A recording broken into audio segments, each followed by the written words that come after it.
This is the Dr. A Explains It All podcast, a podcast about cosmetic procedures, skincare, dermatology, and everything in between. I'm board-certified dermatologist Dr. Arash Akaban. Let's get started. But first, a quick disclaimer. Medical disclaimer. The information provided on this podcast is for general information and educational purposes only. It is not intended as medical advice, diagnosis, or treatment, and should not be relied upon as such. Listening to this podcast does not establish a physician-patient relationship between you and the host or any contributors. If you have specific medical concerns or questions, we encourage you consult directly with a licensed healthcare provider or physician in your area. The views expressed in this podcast are solely those of the individuals and do not necessarily represent the views of any affiliated institutions or organizations. Always seek the advice of your physician or other qualified healthcare provider with any questions you may have regarding a medical condition or treatment. Never disregard professional medical advice or delay seeking it because of something you have heard on this podcast.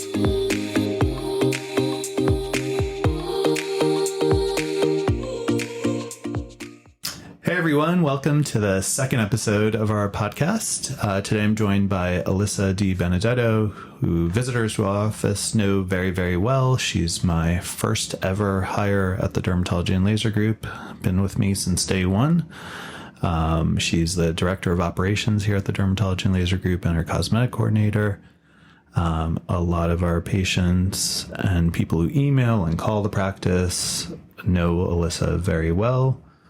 And Alyssa was saying that one of the things that she thought we should talk about and she wanted to cover in today's episode was something that's been in the sort of social media world and even in magazines and things like that quite a bit over the last couple of years, and that's RF microneedling, kind of made most popular by, as you were saying, Morpheus 8, which kind of got a lot of buzz going with posts with like Kim Kardashian and other Instagram and TikTok celebrities. And yes, I feel like it did come out very strong. Everyone wanted to do it. Everyone was doing it. And then I have noticed recently, which is kind of showing on Instagram, that people are feeling a little bit more negative. They're seeing bad effects from it, which I know you've always had a very strong feeling about that from the beginning. So I think we should definitely review that. Sounds good. So should people be getting RF microneedling on their face? It wouldn't be at the top of my Christmas list. So I think there's, for multiple reasons, there's better devices for facial and neck rejuvenation than RF microneedling, no matter what brand RF microneedling you're talking about. And we do have a couple, and we'll kind of go over the fact that we do have a couple of RF microneedling devices in the office. So before we get started, let me just get that out of the way. Any conflicts of interest? I am a paid consultant for a few companies that produce RF microneedling devices. But despite that, like I've said from the beginning, the goal with this podcast is the truth on everything and kind of being upfront and honest and very simple with our discussion. So yeah, I'm not a huge fan of RF microneedling for the face and neck. We can do it, and we do it every now and then, and we'll get into why. But you know, the social media trend began, and everybody was very excited about what they were reading on TikTok and Instagram and also magazines and websites about the skin tightening effects and lifting effects of these devices. We had patients coming in even before it was a trend asking about it, because we have pretty knowledgeable patients. And, you know, I've always kind of said, stay away from it when recommended. I was seeing bad things in people who were getting it. I had sort of extra access to the clinical studies from the manufacturers of some of these devices and saw long-term results. And I was concerned that the patients looked better 3 months after the procedure when their skin was tighter, but they actually looked like they'd aged a bit when you looked at pictures a year down the road or even 6 months down the road. I start to get a little concerned. So, yeah, I was kind of fighting the trend a couple of years ago when everybody was talking about it. And it all kind of started when I think Kim Kardashian was linked on Instagram getting a Morpheus 8 procedure. It wasn't clear where, but it was sort of assumed that it was the face. That wasn't clear. And then, the social media influencers then started posting it as a life-changing procedure, and I look 10 years younger and blah, blah, blah. I was like, uh-oh, this is going to be bad. Mm-hmm. I'm glad we didn't succumb to it. I'm glad we didn't do those sort of treatments for our patients. And like I said, we have done RF microneedling. We will continue to do RF microneedling when appropriate and for the appropriate things, and we can get into that. But now, as you mentioned, what you keep seeing on social media is people talking about how it ruined my face and it melted my fat and my skin texture's ruined and I have more wrinkles and all this stuff, which is kind of what I was expecting to see. Yeah. And it's finally caught on. Yeah. So like you mentioned, we do have 2 of these devices, and I know that you do not have devices in the offices that you don't truly believe in. So if we can talk about kind of what we use those for. Yeah, so body treatments, as you know. So I think wouldn't you say that's kind of mostly what we use it for? Yeah. A lot of people after pregnancy, mm-hmm. people with like laxity in their arms or above the knees, but abdomen is probably our number 1 place after pregnancy. Yeah. So I'm fine with it on the body. So the main problem I have with RF microneedling is if it's used incorrectly, which I think it is honestly the majority of the time, unfortunately. And by that I mean if it's used at too high of a setting, you're introducing too much of too high of a temperature at the tip of these RF microneedles. And potentially you are damaging the fat right at the tip there. So with radiofrequency is a great technology if it's used correctly. If you use the appropriate temperature, which is in the low 40 degrees, like 40 degrees, 41, 42, on the skin, you can get collagen and elastin generation. You could get smoothing of wrinkles. The skin gets a glow. It actually gets hydrated.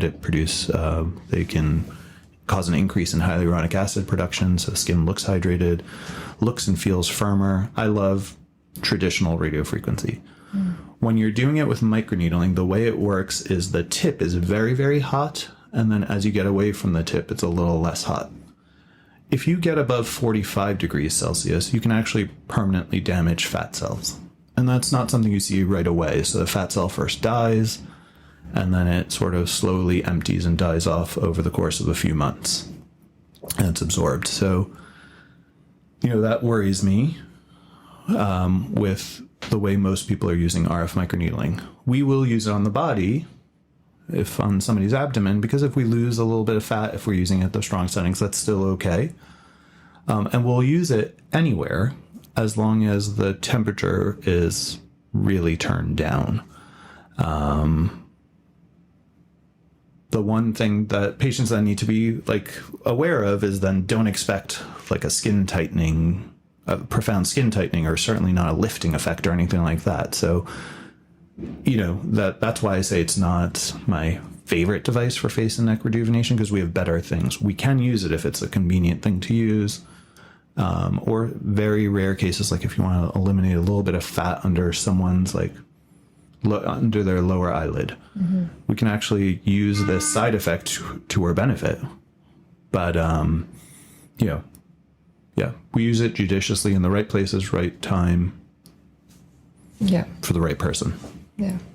And then just to kind of get into some cool things that we have on the device, that we currently use, one like the Potenza that has the infusion tip. If you wanted to. Yeah, so that's one that we, so there's 2 that we have in the office out of all the, I don't know, dozens and dozens of RF microneedling devices out there. The Potenza, like you mentioned, has the infusion tip. So that's a cool technology where it it has like a spring that it kind of pushes in the serum that you have on the face, whether it's PRP or growth factor serums or things like that. We can push it in with force with that, which I find really cool. So we turn the energy way down. We are basically using it like a microneedling device. And we're getting a little bit of benefit from very gentle heating as well. And then another one is Exion, which is made by BTL, which is, again, sort of really gentle, not super painful the way the RF microneedling devices can be. Quick and easy, minimal downtime. And that company is very sort of concerned with getting it right with, I know their science people pretty well, with making sure that their technology is producing collagen and elastin, not getting too hot, being gentle. They've shown the hyaluronic acid increase in the skin. So there's a couple of products, and that's why we picked those, because they were safer. But yeah, I still wouldn't use those if like somebody said they wanted a lift in their face. I may then use something like All Therapy, which I can use safely because I could see exactly where the heat's going. I could use M-Face, which does it in a completely different way by building muscle tone. So they're not the device I would use for lifting and tightening, but they do have their place for certain people. Yeah. And then just to go back to treatments for the face, what are the other side effects or issues other than the fat loss that not much. So if you do it correctly, both the fat loss and other issues are not there. So what we have seen sometimes is if, again, high energy is used and the needle depth isn't appropriate, you could get weird texture in the skin too. So instead of forming collagen and elastin the way our body normally has in the skin, you form these collagen tracts that are essentially scar tissue. So the skin gets like a textured feel, and I feel like you almost see the pores more clearly. Not quite a orange peel podo orange, as they call it. Fancy. Not that kind of skin texture, not that severe, but the pores seem a little bit more prominent. The skin looks a little woody, a little bit more texture that you're seeing. Yeah. That used to be a bigger problem like 5 years ago when the first devices had come out. The needles weren't insulated correctly, so a lot of heat was going to the surface of the skin. With the more modern devices, that isn't as big of an issue. It still is, though, a lot of sort of user dependent. So you don't want to have super high settings, and you want the needle to be at the correct depth. Yeah. So why do you think people are still using this device incorrectly, and people are still going to get it? Well, the social media trends, they take a while to die out.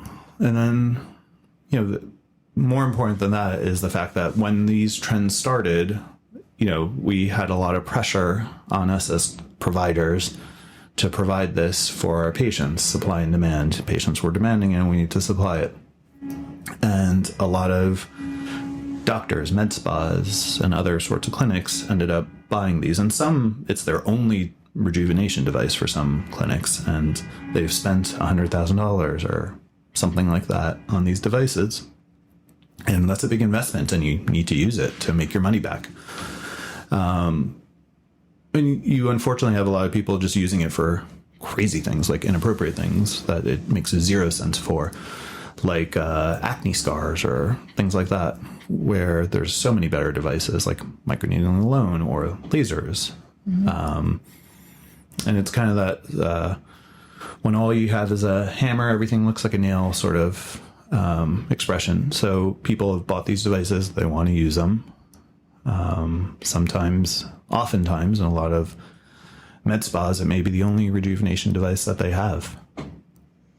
Do you think there's one better than the other in terms of devices for RF microneedling? No, I think it really comes down to the person using it. So all of them can be used correctly and safely as long as the person who's doing it knows what they're doing. And is conscious of it and isn't pushed to produce results that are unsafe. Isn't pushed to try and over tighten or lift or do anything crazy like that. Yeah. And we've mentioned that we have tons of other equipment here that we use. So what is kind of the alternative to doing RF microneedling? Yeah, so that's one thing I think it's important to any practice you're going to get facial rejuvenation or neck or body or anything like that. You want to make sure they have options. They're not using a one size fits all, and they can kind of tailor make their approach to what your individual needs are. So it really depends on what you're looking for. Like I said, if you're trying to get a little bit more of a lift, something I call therapy, M-Face, would be my go-to. L-therapy actually being even FDA cleared as a non-surgical lift. If you're doing just general face rejuvenation, lasers are great.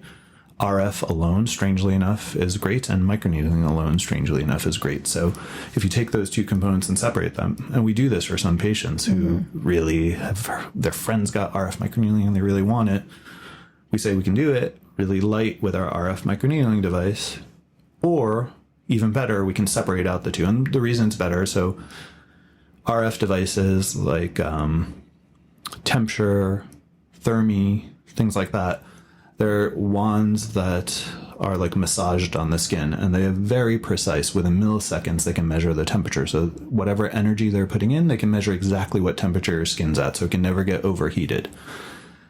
And you maintain the temperature and get collagen and elastin generation throughout the whole skin. So it's not just in certain areas where the needle's going in or this or that. It's massaging the entire surface of the skin. You get great, deep collagen and elastin with these. In the dermis. Pleasant procedure too. Yeah, not super painful, no downtime. If you want more textural issues, things on the surface, and you don't want to do a laser, the microneedling alone is great. And why microneedling is better than RF microneedling? A traditional RF microneedling device uses a stamping technique. So you're getting just where the device stamps, you had that series of needles, go in, then you go to the next spot, and the same thing happens. With a microneedling device, you're getting thousands of little pokes, so much more collagen and elastin generation, much more damage being created, healthy damage being created by these needles on the surface of the skin, again, covering more surface area and having a safer treatment because that heat's not being used. So weirdly, the RF microneedling, separating out the two components is a great option. Lasers are great. There's ultrasound devices. There's now muscle building devices. There's injectables. There's lots of things. It really depends on the need. Mm-hmm. So if somebody's very set on getting RF microneedling, that's what they have in their mind, what do you suggest that they do to get the best treatment? I think go to a provider that is very experienced. That's one thing. A well-educated, look at their education background, look at their experience. Go to a place that has lots of options to offer you. They're not just like, you come in there and no matter what you say, they say this RF microneedling device will cure all your needs. You know, that's a red flag. And then don't push them for amazing before and after results. A good RF microneedling, you should barely see anything or nothing at all on your before and afters. So you want your skin to look a little smoother, a little more hydrated, a little bit more glowy, and not tighter, not lifted, none of that stuff. If that's happened, you've potentially permanently damaged your skin. Yeah. And long term, you've aged yourself. So bad decision. So you want to go super light. Yeah.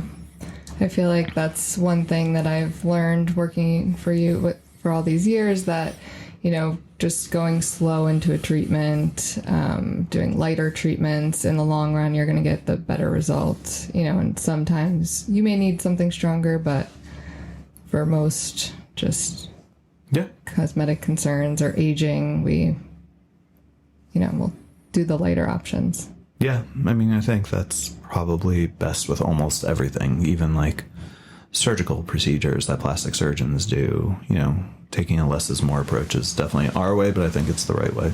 Yeah.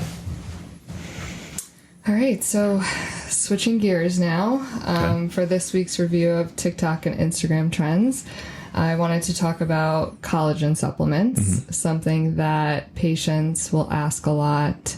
if they should take them to maintain their results. And I find it's mixed reviews everywhere on how people feel about them. So what are your thoughts? Yeah, I have no problem with them. I think they're a good source of protein. So collagen's a protein. It's found in our skin, cartilage, connective tissue, veins, hair, nails. It's found in animals. It's a big component of our body. It's basically a series of 3 long peptides made of amino acids, glycine, proline, hydroxyproline, different amino acid combos, and different types of collagen. Oh, there's lots of types of collagen, by the way. And the collagen in our skin gives it its structure. And we talk about it all day long with all of our procedures. We're trying to maintain and generate new collagen. The collagen that you consume in these supplements is a healthy way to get protein. The one thing, I think it's a little bit of marketing, but they make you think that you're consuming the collagen and somehow it's going into your bloodstream and popping into your skin as collagen, or popping into your nails as collagen, or hair. That's definitely not happening. It's just breaking down like any other protein you eat, the protein in your steak, the protein in your almond, or whatever food you're eating. So it's breaking down into amino acids and small little peptides getting absorbed in your blood, and your body decides what to do with it. Maybe it's going to repair muscle. Maybe it's going to use it to burn as calories, as energy. Maybe it's going to make collagen. So there's nothing magical necessarily about collagen. You're primarily talking about 2 types of collagen. There's marine collagen, they call it, which is fish, fish skin. And they call it, it's again, marketing term, but they call it grass-fed collagen. They never say, so that's cow. So those are the 2 types of collagen you're consuming. That fish skin isn't like going into your blood and becoming collagen for you. You're not getting rid of wrinkles that way. There are some studies that have actually shown that consuming collagen peptides and collagen supplements could potentially improve skin texture, skin hydration, things like that. But there's nothing particularly special about those studies, because the same thing has been shown with consuming whey protein. So that protein shake that you eat that's dairy derived has the same studies behind it. And the same thing has been shown with soy protein. So edamame and soy protein shakes and all tofu have also been shown to have the same sort of skin benefits. So there's similar studies for all of them. I'm not convinced that there's anything special about collagen, but it is another good, healthy source of protein. And I know a lot of people like it. Like, I know you like it. Yeah, I mean, I've been highly influenced to try it. One specifically that Jennifer Aniston really likes, and I'll do anything that she likes.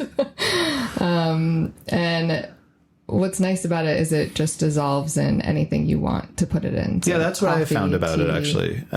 With collagen, as opposed to like when you have like a whey protein shake, it's so filling. You know, it's like a meal. The collagen, you don't even you could literally have it in like the collagen water and it's just hydrating like water. So it's not a big deal. I actually have read I've never tried this, but on Instagram that you can actually bake with collagen. It's really heat resistant. I don't know how well that works, but I've heard of people like baking it into cookies and stuff like that too, just to add a little protein. Yeah, I've seen people putting it oatmeal and I think it dissolves easily and it's heat resistant, so why not? No, I have no problems with collagen. I don't think it's magical. But so I don't think it's necessarily any better or worse than having other sources of protein. That hasn't been proven. But it's a healthy source of protein, and protein's good. Yeah. Anything to make you feel good about it. Yep. And then every week we're going to talk about a skincare product. So one of my favorites and an office favorite that I really love is EltaMD UV Clear. I use that every day for years. It's super light, easy to put on. I can wear makeup over it. They have a tinted shade, which is nice for summer. And then they also came out with a deep shade as well. So yeah. Yeah, I love that you picked that one. That's kind of when we have a new patient come into the office and we ask them about their skincare, that's like 90% of the time the one they mentioned. And, you know, since the beginning of my career, I feel like we've been mentioning it as a recommendation with the niacinamide that it has as an ingredient. It's helpful for acne-prone skin, rosacea-prone skin, anti-inflammatory effects. It's broad spectrum, protects well against skin cancer and aging.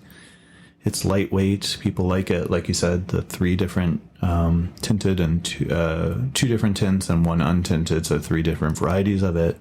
It's a super popular product. I think a great pick. That's like out of that sort of class of sort of physician recommended skincare products, I think that's number 1. It's got to be the number 1 recommended dermatologist product. I don't know if that's true or not, but it feels like it's got to be, because all my friends who are dermatologists use it and recommend it as well. It's like in everybody's house. Yeah, I've never heard anybody have any issues with it. No. I have super sensitive skin and cannot use anything, and that's always been an easy product for me. Yep. Yeah. No, good pick. Okay.